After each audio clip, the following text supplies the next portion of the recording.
Hey, it's Elliott Wilson from Rap Radar, and this is the truth, man.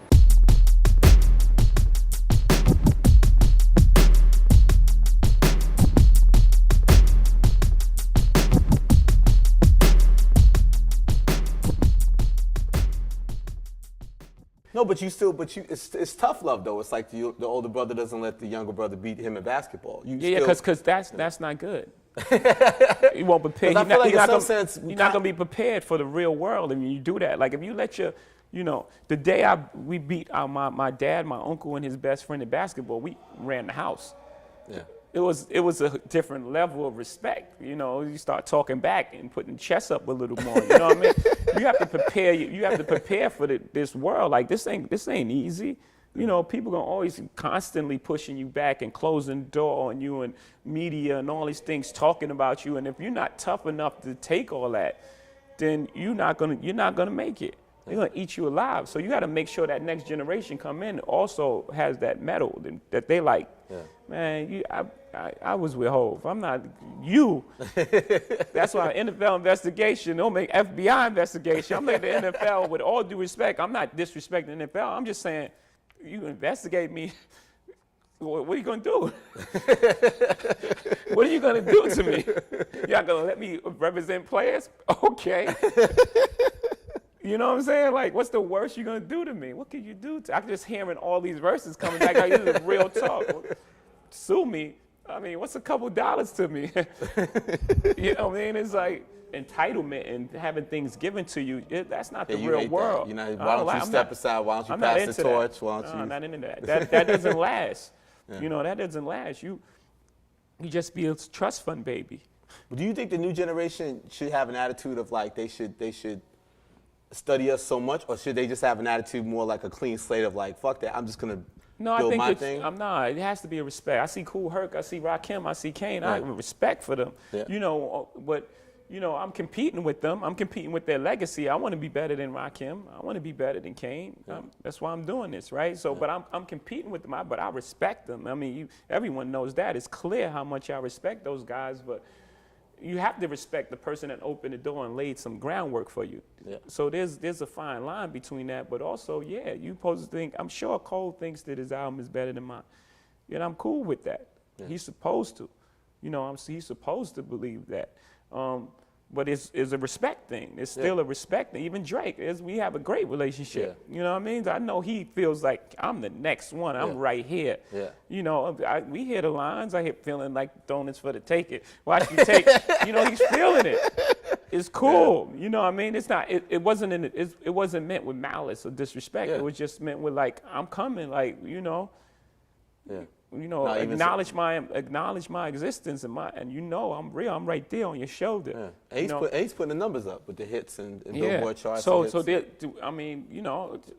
There's a respect thing. There's a respect thing there, but there's also a competitive thing, and it's done the right way. Yeah. Yeah. So do you think he's your biggest competition in terms of the new school now that's going on? The new school of hip hop? He's definitely the one that's reared his head as the guy. He's definitely Kobe Bryant, right? He's definitely Yeah.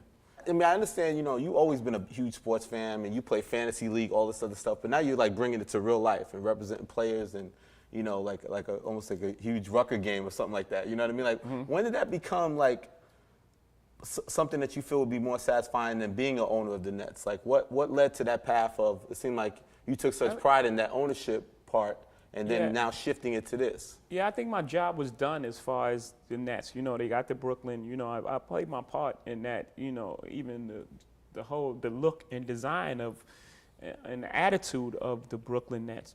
If you look at the statistics, like, most athletes go broke in 3 or 4 years. Mm-hmm. It felt like it needed, and I'm not like saying I'm Superman. I felt like it was a greater purpose there.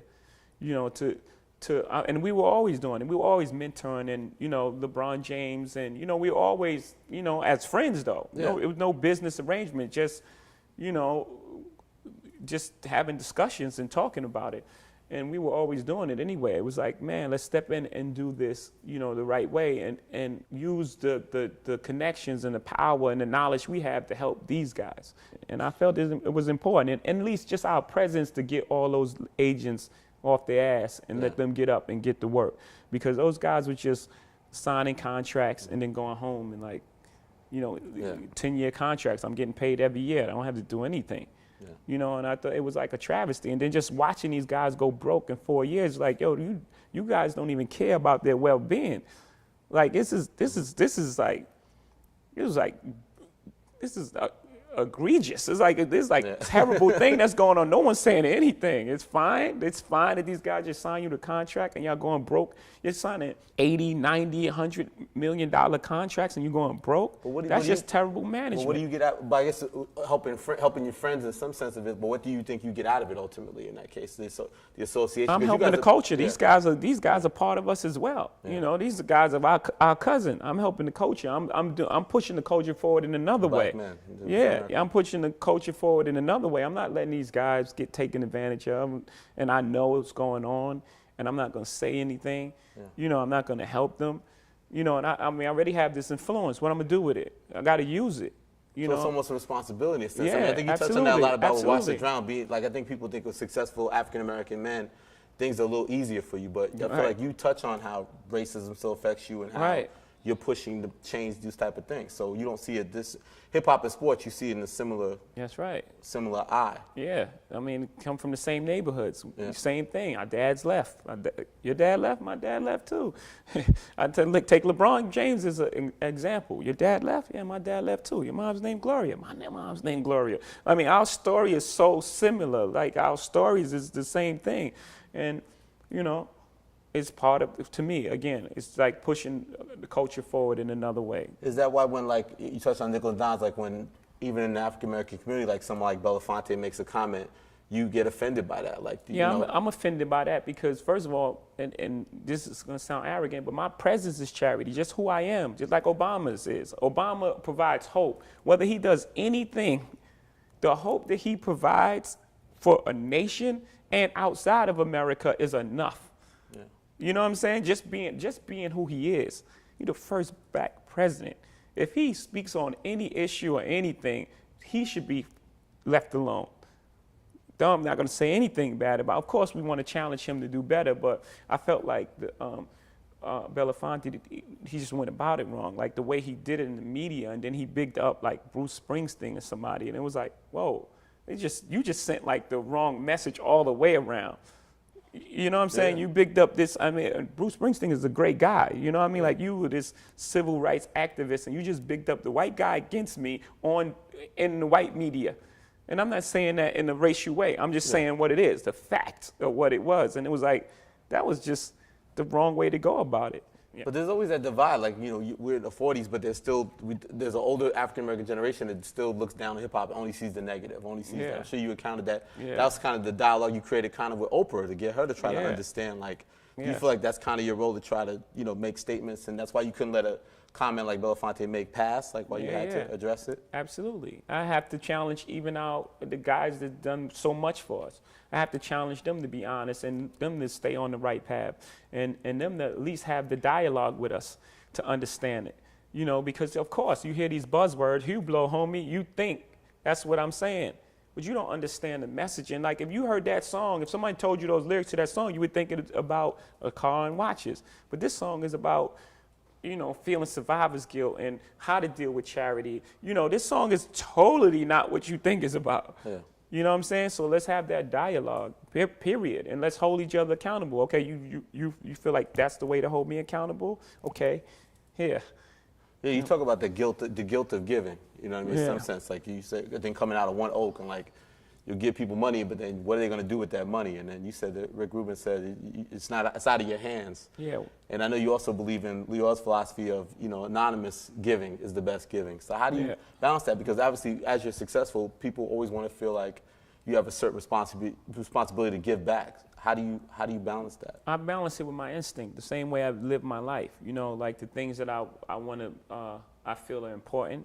I help. Whether it's sometimes it's on TV, sometimes it's not, and that's cool with me. I connect to the things that I, think are important, and I help in my way, But aside from all that, say I never did anything.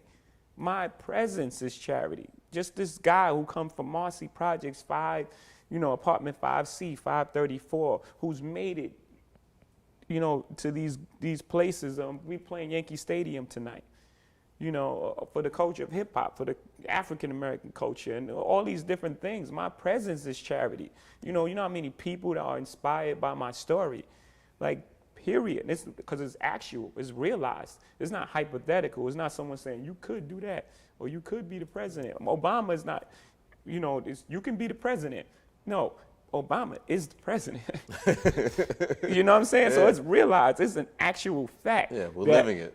Yeah. Kids now growing up has someone to say, I can do that because he did it. He's from Chicago. Yeah. He's from Chicago. This guy made it out of Chicago. You know how crazy Chicago is right now? Yeah, true. This guy made out Chicago to be the president of the United States, the most powerful man in the world. Yeah.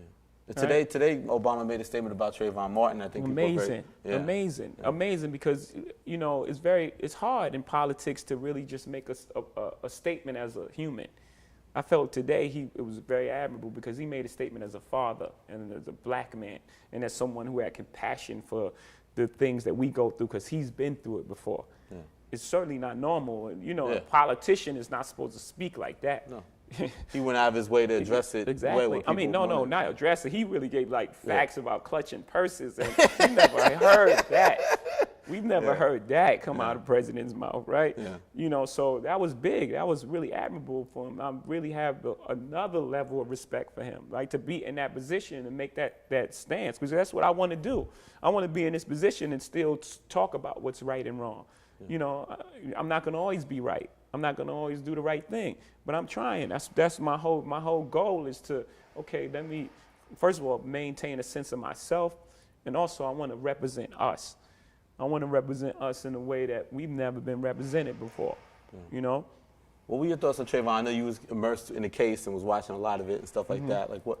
I guess you were still in London when the verdict came in and stuff like that. Like, talk to me just your emotions of what. I was really angry. I didn't sleep for 2 days. I was really angry about it. That the thing that we all knew, it was still a bit of racism in America, but for it to be so blatant was like. If you just ask yourself the question, didn't Trayvon have a right to stand his ground? He was being chased. And he fought back. He may have won. That doesn't mean he's a criminal. He won. I mean, if you chase me and you try to attack me and I defend myself, how can I be in the wrong? How is that right? This guy went to get some Skittles and go back to watch the All-Star game. He had plans. I'm going to get this Arizona, I'm going to get the Skittles, I'm going to go watch the game. He probably had his whole position, everything. He had no intentions of robbing anyone's home. So, it's just, it's a thing where it's like, again, a reminder of we still got a long way to go. And it's beautiful because this generation right now, this generation, they don't see color in that way. We're a bit removed from, those racist feelings. Because again, it's hard to teach racism when your child is, our clubs is integrated. The music we listen to is the same. We went to the Jay-Z JT show. Exactly. All our feelings, and our anxieties and all that thing are more similar now. So, you have hope that this generation don't see racism that way, but you still see that old guard. The whole thing that I'm fighting against, that old guard and their hanging on, their old ideas and their stubborn ways and all that ego and all that bullshit is just still there. It still exists, and and then you just hate to believe that. Even a part of it has got to be about business. They're funding George Zimmerman because people want to hold on to their guns. So the NRA and you just start, your mind can go so many places of why this verdict came down the way it came down, and we all know it was wrong. It was wrong. This guy's not a professional. First of all, you're not a professional to profile someone. Professionals are taught not to profile. Mm-hmm. A police officer. I'm a professional law enforcement officer, and I'm taught not to profile. This guy's a novice. This guy's a fucking mall cop. You can't assess a situation and figure out what you're going to do. That's not what you do for a living. Yeah. And that even the law, that stand your ground law, you can have a fight with someone, and if they're running away, you can shoot them and kill them, and you're fine. That's not coming. What? Yeah. And they don't. Okay, let's say you don't. Come on. And when someone's robbing your house and they're leaving, you can shoot them on the way out. They're not. They don't possess a threat to you at that point. So how? How is that self-defense? Yeah. I know you dedicating like Forever Young at the shows to him and stuff like that. The Trayvon situation. Yeah, because his memory will live on, right? Yeah. Hopefully it'll be. Of course you feel, horrible for his parents that they had to lose their kids, but hopefully this is the moment that changed that law and changed the way we interact with each other. And you hate that a child had to be sacrificed for that. Yeah. When you made Fuck Up the World, I know you watched CNN. It was like it was some rebellion act that you had saw that kind of inspired that, right? I think, and then all that, the Arab Spring, and everybody how they're standing up and speaking for themselves all around the world. Egypt, and whether right or wrong, people now have this platform to say, we're not going to allow, your politics to get in the way with the way people feel and how you should be, how the people should be represented. It's funny because they say how personal Magna Carta Holy Grail is in a lot of ways it is, but you could call it political in a lot of sense, because even like that song is Somewhere in America, you could take the catchphrase of Miley Cyrus twerking and that's catchy, but it's humor and wit with a deeper message behind it. Yes, right? And that's what the thing, like reviews. Like think about trying to get that line. You hear that Miley Cyrus, you're going to come to the wrong conclusion unless you really understand the story. You know what I'm saying? Like people like, why is he saying Miley Cyrus in the song? Don't you understand? It's hard to understand the intention behind it. Like again, it's use wit and it's catchy, but the real story is about racism. The whole song is Somewhere in America. You can't teach racism when your child is connected to this culture. Yeah. It's very hard to. It could be any white girl in middle America. Exactly. Learning a black dance or hip hop dance. Right. Yeah. So. Jay-Z Blue, obviously, you made Glory right after you had your child, and that seemed like Glory, like the title itself, like a very positive kind of glorious thing. And then you look at Jay-Z Blues, very dark vibe to it, the Mommy Dearest samples, blah, blah. Why do you feel like you wanted that type of song to represent If you think about juxtaposing those two, yeah. But if you think about the timing, it's life, right? When your baby first come in, it's only joy. Yeah. It's only joy. It's like, oh my God, look at this. It's fascinating that two people can create a life. Yeah. You're like, this is real, and so it's only glory, it's all joy. And then after that kicks in, you sit with yourself and like, how am I going to be a good dad? I know I have the DNA of my dad. I know this is not with just me and my dad. This is an ongoing problem in our entire community. Yeah. How do I get around it? So all those fears and anxieties and all those insecurities start setting in. I mean, if you intend to do it the right way, the correct way, then you got to really think about that. So, those first days was glorious. It was all joy. And now it's, okay, now I have to really do the work, and I have to make sure that I don't repeat that same cycle, because I do have my father's DNA, and I'm sure he didn't set out to leave, because he actually married my mom. Mm-hmm. It wasn't like he just he just left day one. He married my mom. He tried. Just life got in the way. His brother got killed. Mm-hmm. Drugs got into play. So all these things got into play that he didn't see. He couldn't see 9 years out of what was going to happen in his life. You know what I'm saying? So I'm sure he went into it with the best intentions, the same way we all do. And it didn't work out. Yeah. And I don't want that to happen. So let me talk about it. Let me deal with these feelings. Let me deal with these emotions, and let me work on it. Let me work it out. So that's what Jay-Z Blue is, pretty much that, father never taught me how to be a father, treat a mother. I don't want to have to just repeat another, leave another.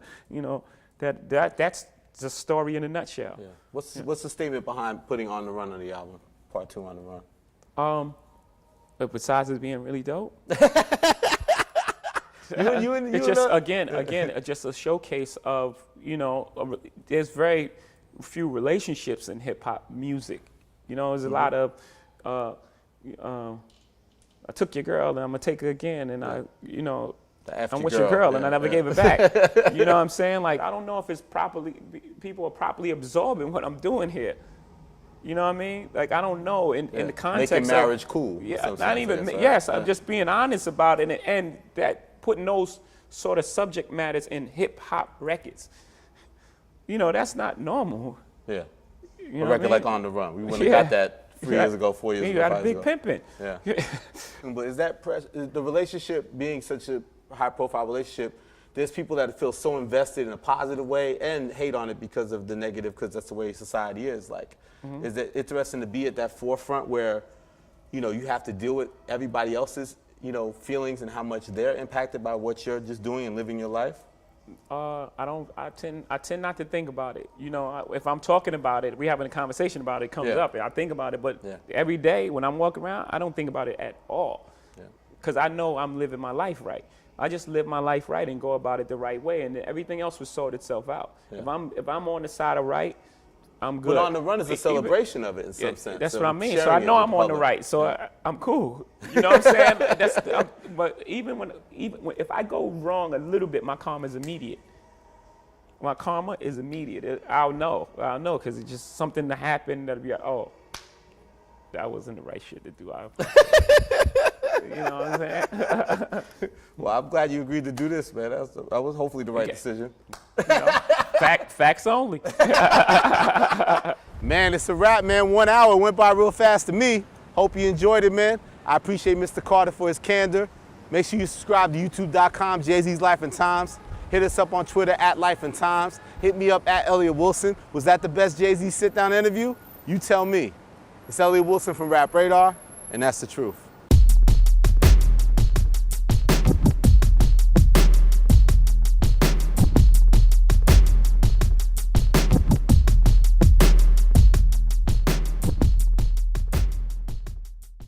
You have to prepare. You have to prepare for this world. Like this ain't easy.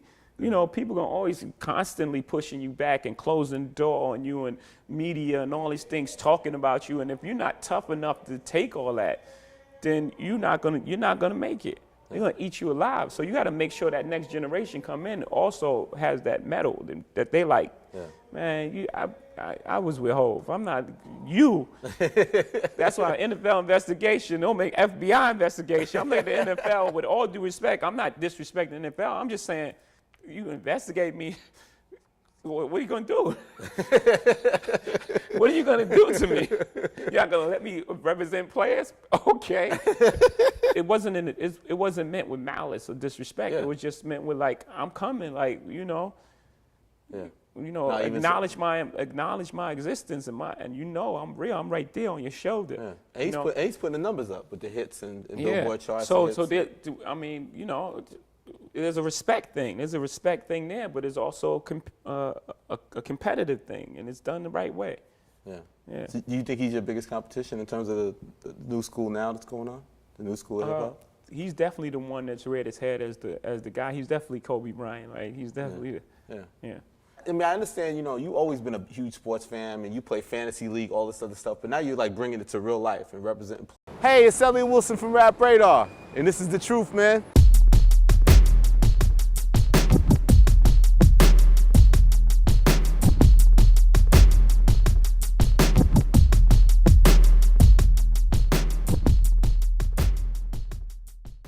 No, but it's tough love though. It's like the older brother doesn't let the younger brother beat him in basketball. Because that's not good. You won't prepare. You're not gonna be prepared for the real world if you do that. Like if you let the day we beat my dad, my uncle, and his best friend in basketball, we ran the house. Yeah. It was a different level of respect. You know, you start talking back and putting chest up a little more. You know what I mean? I want to be better than Rakim. I want to be better than Kane. Yeah. That's why I'm doing this, right? So, but I'm competing with them, but I respect them. I mean, everyone knows that. It's clear how much I respect those guys, but you have to respect the person that opened the door and laid some groundwork for you. Yeah. So there's a fine line between that, but also, you supposed to think. I'm sure Cole thinks that his album is better than mine, and I'm cool with that. Yeah. He's supposed to, he's supposed to believe that. But it's a respect thing. It's still a respect thing. Even Drake, we have a great relationship. Yeah. You know what I mean? I know he feels like I'm the next one. I'm right here. Yeah. You know, we hear the lines. I hear feeling like donuts for the take it. Watch you take. He's feeling it. It's cool. Yeah. You know what I mean? It's not. You know what I'm saying? Like, what's the worst you're gonna do to me? What can you do? I'm just hearing all these verses coming back. Like, this is real talk.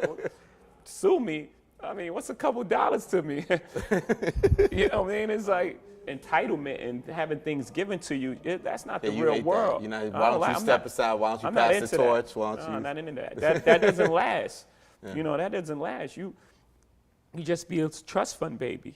Do you think the new generation should have an attitude of like they should study us so much, or should they just have an attitude more like a clean slate of like, fuck that, I'm just gonna build my thing? I'm not. It has to be a respect. I see Kool Herc, I see Rakim, I see Kane. Right. I have respect for them. Yeah. You know, but you know, I'm competing with them. I'm competing with their legacy.